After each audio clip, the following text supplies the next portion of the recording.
نبی کریم صلی اللہ تعالی علیہ وسلم نے ارشاد فرمایا 3 لوگ ہیں جنہیں دیکھ کے رب مسکراتا ہے۔ یا رسول اللہ صلی اللہ علیہ وسلم وہ کون کون سے؟ تو محبوب فرمانے لگے ایک وہ بندہ ساری مخلوق سوئی ہے، آدھی رات ہے، رات کا پچھلا پہر ہے، اس نے اٹھ کے وضو کر لیا، مصلی پہ کھڑا ہو گیا خدا کی یاد میں، فرمایا اسے دیکھ کے رب مسکراتا ہے جو اس کی شان کے لائق ہے۔ مسکراتا ہے اللہ۔ یہ تو سونے کا ٹائم تھا، یہ تو گہری نیند آنے کا وقت تھا، رات کا پچھلا پہر۔ رات پوے تے بے درداں نو نیند پیاری آوے تے درد منداں نو یاد سجن دی ستیاں وی آن جگاوے، اور ساون کی کالی راتوں میں جب بوندا باندی ہوتی ہے وہ راتوں کو اٹھ اٹھ روتے ہیں جب خلقت ساری سوتی ہے۔ اللہ مسکراتا ہے۔ اور سننا میرے بھائی، میرے نبی پاک صلی اللہ تعالی علیہ وسلم فرماتے ہیں جب مسلمان نماز کے لیے صفیں بناتے ہیں نا، ترتیب لگ رہی ہوتی ہے، اب اللہ کی بارگاہ میں کھڑے ہوں گے، قیام کریں گے، رکوع کریں گے، سجود کریں گے، فرمایا جب مومن صفیں بناتے ہیں تو رب دیکھ کے مسکراتا ہے،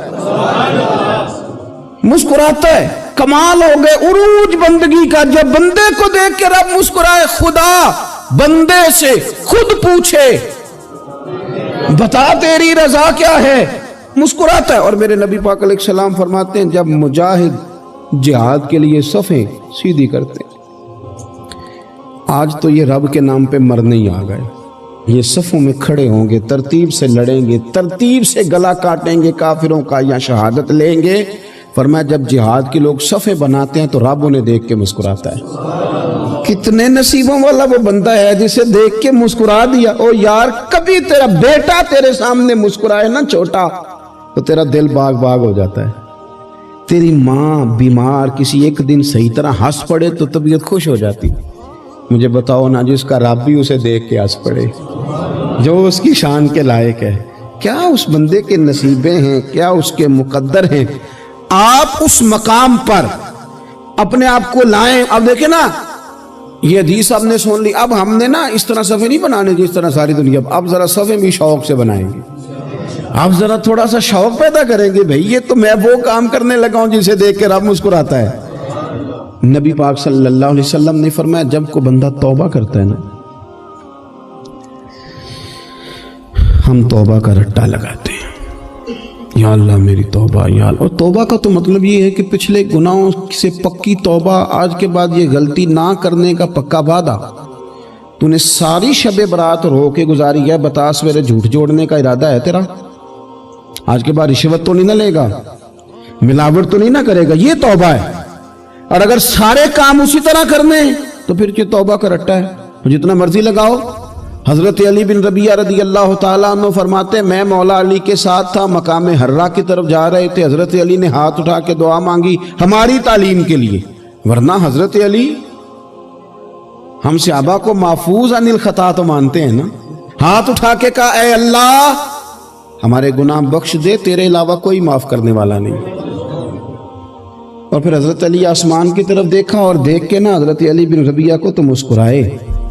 حضرت علی بن ربیعہ کہنے لگے حضور مسکرائے کیوں ہو؟ فرمانے لگے ایک دن میں حضور کے ساتھ اسی طرح آیا تھا، اسی طرح حضور نے دعا فرمائی تھی ہماری تعلیم کے لیے، اور پھر حضور مجھے دیکھ کے مسکرائے تھے اور فرمایا جب کوئی بندہ رب کی بارگاہ میں اس طرح استغفار کرتا ہے تو رب مسکراتا ہے، اور مسکرا کے فرماتا دیکھ لو میرے بندوں کو پتا ہے کہ میرے علاوہ معاف کرنے والا کوئی نہیں، انہیں پتا ہے، تم اس کی بارگاہ میں رجوع تو لاؤ، آؤ تو صحیح دو آنسو لے کر۔ اقبال کہتے ہیں کہ موتی سمجھ کے شان کریمی نے چن لیا، قطرے دو گرے میرے ار کے انفال کے، دو میں نے آنسو بہائے تھے تو اس کے کرم نے تو موتی سمجھ کے چن لیا۔ سنو نا حضور اس استغفار کو، اللہ کو یار رات کو توبہ کر کے سونا چاہیے ہمیں۔ کچھ غلطیاں ہم کرنا نہیں چاہتے پر ہم سے ہو جاتی ہیں، کچھ دل ہم توڑنا نہیں چاہتے پر وہ ٹوٹ جاتے ہیں، ہماری مجبوری ہوتی ہے ٹوٹ جاتے ہیں۔ رات کو اس کی بارگاہ میں ہاتھ باندھ کے کشکول طلب دراز کر کے خوب استغفار پڑھنا چاہیے کہ مالک بندے ہیں نا کیا کریں، نفس کا ساتھ ہے، دنیا کا ساتھ ہے، خواہشات نفسانیہ، مالک معاف کر دے، درد سے توبہ، رسم نہ ہو، کہانی نہ ہو،